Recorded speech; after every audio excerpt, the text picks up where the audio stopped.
Anthropic agreed to pay $1.5 billion to the BART class of plaintiffs for the IP that they stole. Where do you see the next wave of class action litigation heading? Man, it's so hard to know. I will tell you that we have a collection of 7 very similar copyright cases that we filed.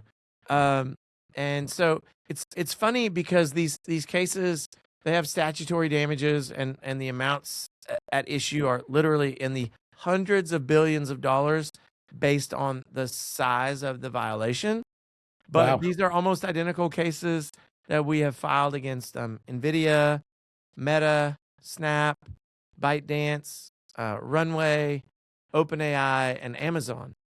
And a couple of years ago, a type of case like this wouldn't have existed, but it does now. The allegations are that they have violated the Digital Millennium Copyright Act, which of course is something that, a lot of lawyers don't know that much about.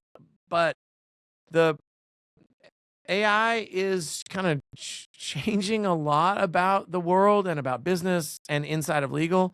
So I would just encourage people to watch the news and think critically.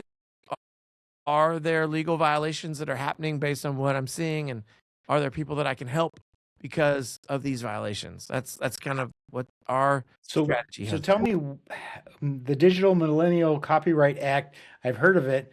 I wouldn't be able to tell you the first thing about what it does, what it covers. Yeah, it protects the creators of content who post their material online, specifically videos, from having those videos stolen and used for purposes other than that for which they've been posted for viewing consumption.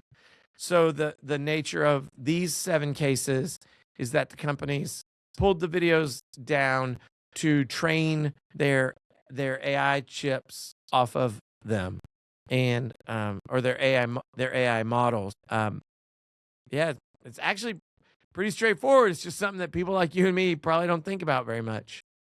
So I understand the concept, and I just didn't understand, what that law was related to. But I understand as far as training your data off of other people's data. But in essence, isn't that what AI does? I mean, when you're talking about large language models, they're taking everybody's everything, and they're aggregating it and saying, okay, well, based upon all this information that we have, so if those kinds of lawsuits are successful, doesn't that kind of stymie AI completely? I don't think so. And let me give you a model for how it potentially works for everyone. There's a case that was settled a few months ago called BART versus Anthropic. And BART was the class representative for a collection of authors whose books were the basis of training by for Anthropic, which has a tool out called Claude, which is an AI tool.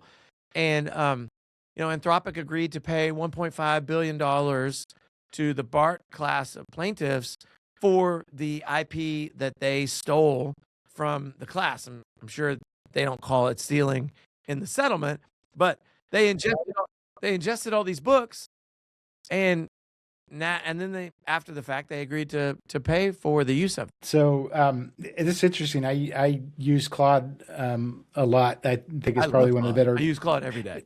It's one of the better language models, and their most recent 4.6 nuts opus is really pretty remarkable. Well, one of the reasons that it's great is that it's been trained on all of the best thinking that humans have ever been able to put together. Well, how did it do that?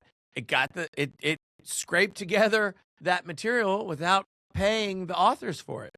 So your claim is just that's not necessarily bad. It's just that you need to pay for it.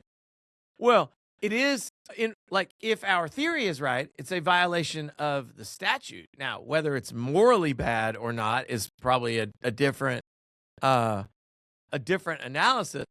But if the model can't succeed without ingesting the information that it needs, and they're not going to be in the aggregate getting 3 million or 30 million or 300 million content creators on YouTube to agree to each get paid $100 for the use of their training materials.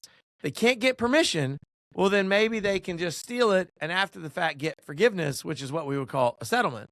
Or, go to court and have a jury decide it. But it's like a pretty simple model, which is like they wanted this IP. The most efficient way to get it was to take it and then see if the people sued you for taking it. And of course, the answer is, yeah, they're going to sue you. And then you figure out how much is that worth and you pay it.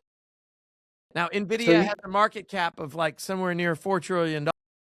Yeah, so, pretty amazing. It probably makes sense for them to do that from, outside of an ethical analysis, just from like a business standpoint, probably makes sense.